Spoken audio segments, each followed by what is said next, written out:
विकास आघाडी असो, ही सगळी मंडळी सातत्यानं वोट चोरी कशी झालेली आहे, मतदार याद्यांमध्ये नेमका कसा घोळ आहे याबद्दल पत्रकार परिषदा घेतात, आरोप प्रत्यारोप करतात। पण आता हे सगळे आरोप प्रत्यारोप त्याला जर रंग कशाचा मिळालाय, वळण कशाचं मिळालंय, तर तो धार्मिक रंग मिळालेला आहे। राज ठाकरेंनी लाव रे तो व्हिडिओ म्हटलं, काढ रे ते कापड म्हटलं आणि भाजपनं सुद्धा राज ठाकरेंना त्यांच्याच भाषेत त्यांच्याच शब्दात आता उत्तर दिलंय आणि काही सवाल विचारलेले आहेत। राज ठाकरेंना केवळ हिंदूच दुबार मतदार दिसतात का, असा परखड प्रश्न उपस्थित केला आशिष शेलारांनी। त्याला राष्ट्रवादीचे नेते रोहित पवारांनी उत्तर सुद्धा दिलं। महाविकास आघाडी आणि मनसेनं मतदार यादीतल्या घोळावर बोट ठेवत निवडणूक आयोगाच्या विरोधात मोर्चा काढलेला। जोपर्यंत मतदार यादीमधले सगळे घोळ दूर होत नाहीत तोपर्यंत निवडणुका घेऊ नका अशी मागणी विरोधकांची आहे। त्यामुळे आगामी स्थानिक स्वराज्य संस्थांच्या निवडणुकांपूर्वी धार्मिक राजकारणाचे वारे पुन्हा एकदा जोरात वाहू लागल्याचं चित्र पाहायला मिळतंय।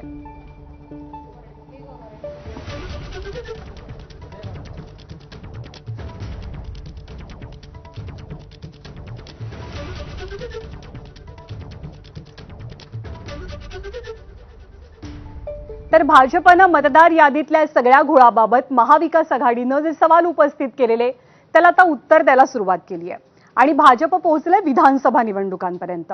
कर्जत जामखेड मतदारसंघ रोहित पवारांचा मतदारसंघ आणि रोहित पवारांच्या मतदारसंघामध्ये कसं दुबार मतदान वेगळ्या धर्माकडनं झालं हे आशिष शेलारांनी अधोरेखित केलं। कर्जत जामखेड मतदारसंघ नाव एकासारखे पण मतदार यादीत नंबर वेगळे। पहिलं वर्गीकरण काय, नाव एकसारखंच आहे म्हणजे दुबार मतदार आहे पण मतदार यादीत त्यांचे नंबर वेगळे आहेत। आम्ही जे म्हणतो ते तुम्ही स्वीकारलं, दुबार मतदार नोंदणी झालीये, त्याला कुठेतरी रवींद्र चव्हाण साहेबांना एक आरसाच तुम्ही तिथं दाखवलाय असं आपल्याला म्हणावं लागेल। एक संयुक्त प्रेस कॉन्फरन्स आपण तिथं घेऊया आणि हाच मुद्दा, हा जो भोंगळ कारभार आहे ना इलेक्शन कमिशनच्या दुबार नोंदणीचा, हा परत एकदा मोठ्या प्रेस कॉन्फरन्सच्या माध्यमातून उद्या हा आपण जगासमोर तिथं आणूया अशी मी विनंती इथं करतो। तर कर्जत जामखेडमध्ये 5532 मुस्लिमांची दुबार मतं होती असा आरोप आशिष शेलारांनी केला। आशिष शेलारांनी या पत्रकार परिषदेमध्ये पुढचं नाव घेतलं ते नाना पटोलेंचं। साकोली मतदारसंघामध्ये 477 अशी मतं होती, मुस्लिम दुबार मतं होती, ज्यामुळे नाना पटोलेंना फायदा झाला असा आरोप शेलारांनी केलाय।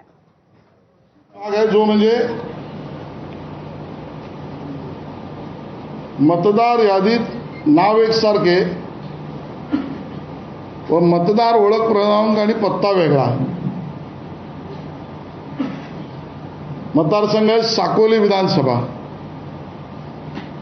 अझहर शब्बीर शेख त्या यादीतला अनुक्रमांक 198। आता यादी क्रमांक जी आहे ती 97 मध्ये त्याचा 198 आहे। त्याच मतदारसंघातला यादी क्रमांक 98 मध्ये त्याचा अनुक्रमांक 660 आहे, अझहर शब्बीर शेख। त्यांना हेच माहित नाही आमच्या भागात मुस्लिमांची संख्याच नाही आहे, त्याच्यामुळे ते हवेत फेकणं त्यांनी बंद करावं। एक मूळ प्रश्न असा आहे की जात धर्म हे जे वापरून ज्या पद्धतीनं या बलशाली मताचा जो वापर या लोकशाहीमध्ये होत होता त्याला कसं यांनी कमजोर केलं, निवडणूक आयोग भाजपचा कार्यकर्ता कसा झाला हे आता देशाच्या लोकांना कळलेलं आहे। तर नाना पटोलेंनी आशिष शेलार यांना प्रत्युत्तर दिलं, पण आशिष शेलारांचं यादीतलं पुढचं नाव होतं ते वांद्रे पश्चिम मतदारसंघातलं वरुण सरदेसाई यांचं। वांद्रे पूर्व मतदारसंघ, वांद्रे पूर्वमध्ये 13,313 ही मुस्लिमांची दुबार मतं आणि ख्रिश्चनांची दुबार मतं असल्याचा आरोप आशिष शेलार यांनी केला। आपण पाहूया। तिबार आणि काहींची तर अहमदउद्दीन शेख, जुनेद मुजाद्दीन अन्सारी, वांद्रे पूर्व आणि मुंब्रा कळवा या मतदारसंघातले जुनेद मुजाम्मिल अन्सारी 628 मध्ये पण तोच आहे, 630 अनुक्रमांकावर तोच आहे, 724 ला तोच आणि अन्य 3 वेळा पण तोच आहे, 6 वेळा आहे। महाविकास आघाडीची आणि सगळ्या विरोधी पक्षाची म्हणजे त्यात मनसे पण आली, आमची जी भूमिका आहे की मतदार याद्यांमध्ये प्रचंड मोठ्या प्रमाणात घोळ आहेत हेच परत एकदा आज आशिष शेलार यांनी अधोरेखित केलं, म्हणून मनापासून सर्वप्रथम मी त्यांचं अभिनंदन करू इच्छितो. तुम्ही हिंदू, मुस्लिम, ख्रिश्चन, बौद्ध, शीख हे सगळं कशाला आणतात? कुठलाही दुबार मतदार, कुठलाही चुकीचा मतदार हा मतदार यादीत नसावा, ही आमची भूमिका आहे, एवढं माझं सांगणं आहे. तर धार्मिक राजकारण या मुद्द्यामध्ये आणू नका असं वरुण सरदेसाई म्हणतात. पुढचं नाव आशिष शेलारांनी घेतलं ते तृप्ती गायकवाड यांचं. वर्षा गायकवाड यांच्या भगिनी. धारावी मतदारसंघामध्ये 10,689 दुबार मतं असल्याचा आरोप शेलारांनी केला. नाव एकसारखं आहे,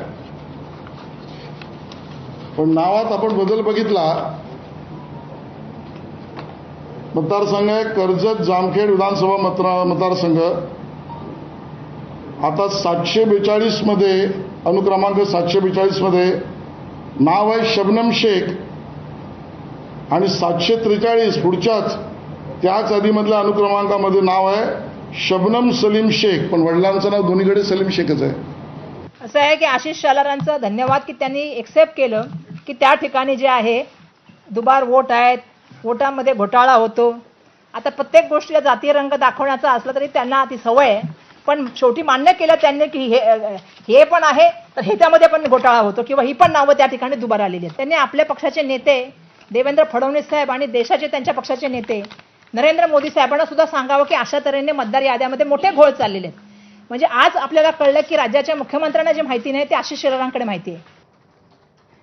तर एक प्रकारे मतदार याद्यांमधल्या घोळावरती महाविकास आघाडीनं जे आरोप केलेले होते ते आरोप खोडण्याचा आणि त्यांना प्रत्युत्तर देण्याचा प्रयत्न आशिष शेलारांनी सगळी यादी दाखवून केला. तर दुसरीकडे चंद्र